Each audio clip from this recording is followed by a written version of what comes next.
Vous n'avez pas encore compris à qui vous avez affaire? Un parfait organisme. Rares sont les jeux vidéo qui se sont présentés comme des suites directes de grands succès cinématographiques.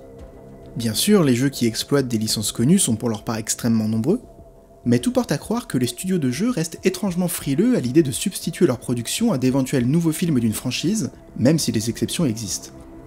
Et au lot de ces dernières, difficile de passer à côté du formidable Alien Isolation du studio Creative Assembly, sorti en 2014, suite quasi directe du chef-d'œuvre séminal de Ridley Scott sorti en 1979. Et pour débuter cette deuxième saison de l'œil du jeu, quoi de plus naturel que d'aller explorer une suite, et particulièrement une suite en jeu vidéo d'un film de cinéma. L'idée est d'une part de saisir à la fois ce qu'il y avait de potentiellement vidéoludique dans ce dernier, mais aussi ce qu'il y a de profondément cinématographique dans cette relecture interactive, vue par beaucoup comme l'une des plus belles incursions, si ce n'est la meilleure, de la saga Alien dans le jeu vidéo, notamment du point de vue de sa fidélité à l'œuvre originelle, ce après quoi courent d'ailleurs toutes ses reprises récentes, de Alien Romulus à la série Alien Earth.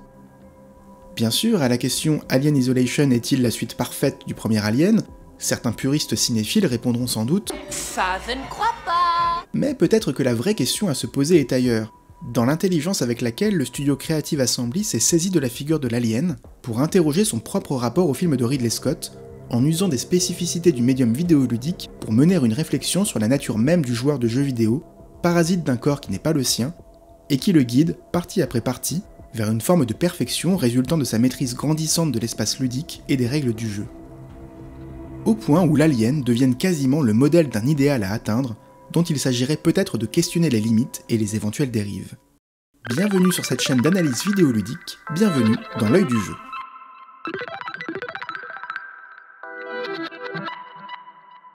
Alien Isolation n'est pas le premier jeu vidéo consacré à la saga Alien. Dès le début des années 80, quelques années à peine après la sortie du film original, l'Atari 2600 et l'Amstrad CPC ont chacun accueilli une adaptation du long métrage de Ridley Scott, sous forme de reprise de Pac-Man pour l'un, et de jeux de stratégie pour l'autre. Mais ce sont plutôt les films suivants, et notamment le deuxième, bien plus orienté action, qui donneront naissance à des jeux plus ou moins bien accueillis, jusqu'à Alien Colonial Marines, très mal reçu par la presse et les joueurs. Cependant, on peut noter que ce jeu avait déjà la particularité de constituer une suite à l'épisode réalisé par James Cameron en 1986, idée que reprendra donc Alien Isolation à partir du film matriciel. Il pouvait en effet apparaître surprenant qu'en dehors des deux premières adaptations des années 80, aucune autre mouture vidéoludique n'ait jusque-là tenté de rendre hommage à ce chef-d'œuvre, dont on peut pourtant difficilement occulter le potentiel vidéoludique. Des couloirs, une menace, des appareils à déclencher, des comptes à rebours, tous les ingrédients paraissent réunis pour une belle expérience de survival horror dans l'espace. La seule gageure, et non des moindres, est bien sûr l'alien, seul ennemi en présence, qui exclut donc la possibilité que l'on puisse l'éliminer d'entrée de jeu à l'aide d'une arme.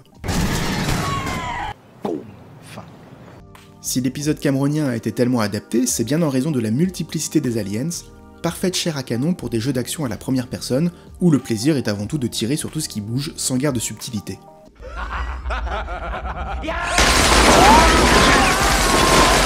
La grande idée de Creative Assembly est d'opter pour un gameplay différent, fondé sur l'intelligence artificielle de la créature, orchestrant une véritable partie de cache-cache sur la vingtaine d'heures qui constituent le récit.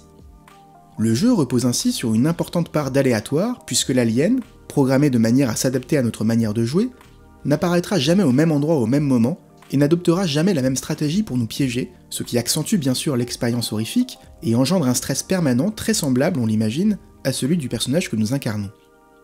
Le hic pour nous, c'est que cette géniale idée de programmation semble, à première vue, minimiser la teneur cinématographique du jeu.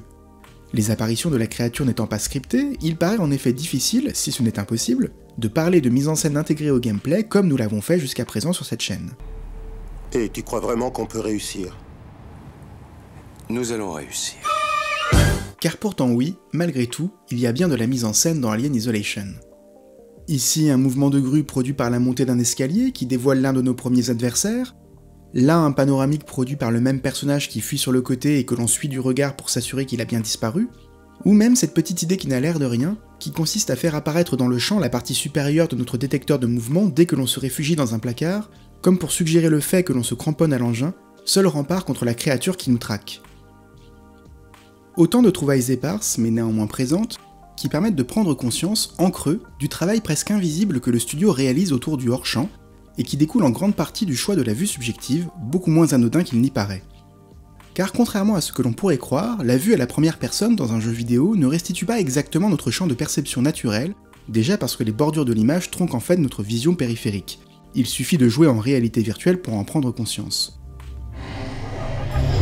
En conséquence, par ce simple choix de game design, notre personnage paraît bien plus oppressé par l'espace environnant que s'il était représenté dans le cadre. Ce qui traduit médiatiquement l'effet que Ridley Scott pouvait produire pour sa part à l'aide d'échelles de plans rapprochées, empêchant de pleinement saisir ce qui se passait autour des personnages, souvent en raison de la mise au point laissant les arrière-plans dans un léger flou. Il est d'ailleurs intéressant de voir que le jeu reconduit ce champ perceptif limité à chaque fois que l'on regarde notre détecteur de mouvement pour essayer de repérer notre ennemi. Un choix de mise en scène étonnant puisque le jeu vidéo évite en général d'user du flou au risque de gâter les performances des joueurs. Ici on comprend que l'objectif est ailleurs puisque la mise au point n'a d'autre rôle que de mimer la focalisation du regard du personnage et nous faire ressentir sa concentration intense sur l'appareil, au-delà de ce qui se passe autour de lui. Comme pour marquer un décalage entre la fiabilité supposée de la technologie et la position concrète d'un corps dans l'espace dont nous ne savons pas s'il se trouve au-dessus, en dessous ou au même niveau que nous. Un rapport singulier à la technologie qui transparaît d'ailleurs aussi dans le traitement des interfaces du jeu, qu'il s'agisse de la carte ou de l'inventaire permettant de fabriquer des objets utiles à notre survie, lesquels adoptent une esthétique volontairement schématique, évoquant un imaginaire de l'ingénierie informatique, ce qui est appuyé par les interférences vidéo qui brouillent le signal visuel à chaque fois que nous y accédons, comme si nous percevions les choses au travers d'un filtre VHS. Là encore, le parti pris n'est pas anodin, puisqu'il permet en fait de caractériser, sans même l'aide d'un dialogue, un personnage principal que nous découvrons être une ingénieure. Ce choix plastique vient donc nous faire partager sensoriellement sa perception des choses, que l'on devine empreinte de pragmatisme technique, lequel vient contraster avec la sauvagerie organique de l'alien. L'idée est d'autant plus forte que Creative Assembly a décidé de nous faire incarner, dans le récit, la fille d'Ellen Ripley, personnage principal des 4 premiers films de la saga et adversaire ultime de la créature. Va dire à ton frangin que s'il me cherche des histoires, il va avoir affaire à toute ma famille. Il est à ce titre intéressant de rappeler le postulat narratif du jeu. Nous y incarnons donc Amanda Ripley, lancée à la recherche de la boîte noire du Nostromo, le vaisseau du premier film, dans le but de découvrir la vérité sur ce qui est arrivé à sa mère. Il ne serait donc pas exagéré d'affirmer que cette boîte noire qui a enregistré les événements en question n'est autre, métaphoriquement, que le premier film lui-même, après lequel le jeu paraît courir. Si l'on débute dès lors par une composition de mise en jeu nous demandant de littéralement signer pour être Ripley, le prénom n'est même pas précisé afin d'accentuer la confusion, et par l'exploration d'un premier espace de jeu qui cite littéralement l'ouverture du film, on ne sera guère surpris de découvrir au bout d'une petite heure de jeu la fameuse boîte noire, ouverte, comme si celle-ci s'était déversée dans la station Sébastopol que nous explorons. Sans surprise, c'est presque immédiatement au moment de cette découverte que l'alien se manifeste enfin, comme échappé du premier film, boîte de Pandore symbolique que Creative Assembly s'est amusé à ouvrir pour contaminer son espace ludique. What's in the box? What's in the fucking box? C'est en l'occurrence sur cette séquence de découverte de la créature que je souhaiterais à présent revenir, pour en explorer les modalités de mise en scène, mais aussi son impact sur la perception à venir de l'alien dans le jeu. La séquence débute juste après la découverte de la boîte noire, alors qu'une mesure de confinement vient de se déclencher dans la station. Plusieurs grilles nous bloquent désormais le passage, contraignant ainsi notre déplacement vers d'autres sas que nous pouvons à présent ouvrir à l'aide d'un synthoniseur que nous venons de récupérer. Nous pouvons dès lors ouvrir une porte qui donne sur un espace que nous n'avions jusqu'alors pu découvrir qu'au travers d'une vitre, à la manière d'un écran interne au jeu suscitant la curiosité.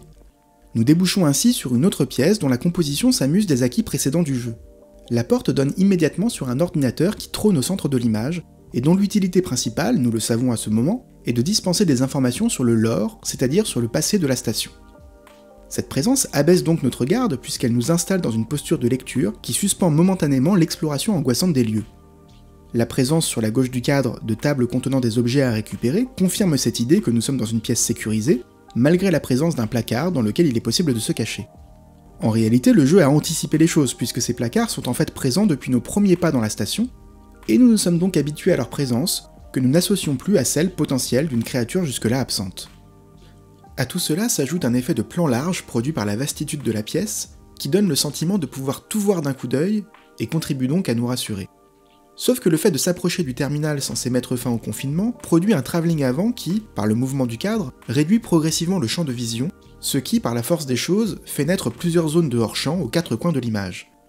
Et c'est à l'occasion de ce champ restreint, qui occulte l'intégralité du lieu environnant, que les développeurs vont soudain nous priver du contrôle de l'avatar et imposer une cinématique sur laquelle nous n'avons pas la main.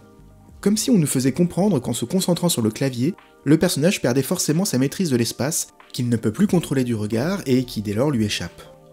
On pourrait même penser que notre avatar cherche lui aussi à reprendre le contrôle de son corps en pianotant sur le clavier comme nous matraquons notre manette. Et c'est en l'occurrence au-dessus de nous que l'alien va faire son apparition.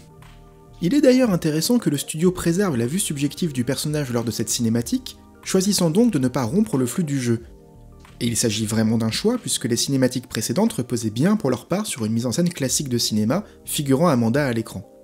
Ce faisant, Creative Assembly nous donne le sentiment que nous sommes encore dans la peau de notre avatar, alors même que nous ne contrôlons plus rien. La tétanie que l'on devine chez le personnage, à la vision de cette terrifiante créature, passe dès lors par le gameplay, piégés que nous sommes dans ce corps qui ne répond plus aux sollicitations de la manette. Paralysé, le joueur subit dès lors, comme le personnage, le hors-champ de sa vision tronquée, imposant une perception partielle de la créature, avec sa queue qui entre brutalement dans le champ, qui fait pleinement écho à la mise en scène du film de Ridley Scott. Surtout, le déplacement scripté du personnage, se cachant sous le bureau, dessine une forme de réflexe, le mouvement n'est pas impulsé par nous, il est comme automatisé, qui donne en fait un indice au joueur quant à l'attitude à adopter par la suite en présence du monstre. En position accroupie, le personnage attire en effet moins l'attention car il fait moins de bruit.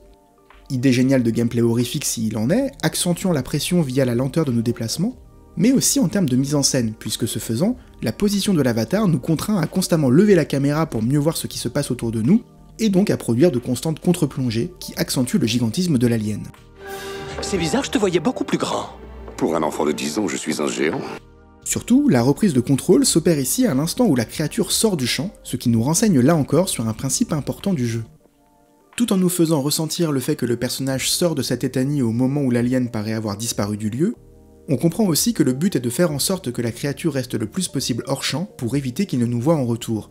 Une invisibilité qui renforce bien sûr la tension liée à cette présence que l'on sait être potentiellement partout et nulle part à la fois. Or, la difficulté vient du fait que le level design du jeu est pensé de manière à produire des cheminements relativement imposés, les différentes zones de la station ne sont accessibles qu'à certains moments précis du jeu, et se débloquent via des consoles ou des codes à taper, ce qui réduit en fait notre capacité à échapper à la créature, vers laquelle on semble toujours irrémédiablement se diriger. Par exemple, juste après cette première rencontre, l'architecture du vaisseau nous oblige à revenir sur nos pas pour découvrir, depuis un point d'observation situé à l'étage d'une grande zone ouverte, le massacre perpétué par l'alien sur plusieurs occupants du lieu. Le plan d'ensemble, produit par notre présence en surplomb, traduit la puissance de la créature, presque omnisciente, qui paraît se jouer du gigantisme du lieu et être partout à la fois, sur chacune de ses victimes qui cherchent à fuir en vain, tandis que la plongée accentue le pathétique d'une situation sur laquelle personne ne semble avoir de prise. Or, cette maîtrise presque surnaturelle de l'alien, qui paraît presque anticiper chaque déplacement de ses proies, annonce en réalité le futur fonctionnement de son IA vis-à-vis du joueur. L'alien finit en effet par anticiper nos déplacements, d'une part parce qu'il apprend de notre manière de jouer, si nous nous cachons trop souvent dans des placards, il finira par le comprendre et viendra nous en déloger par exemple.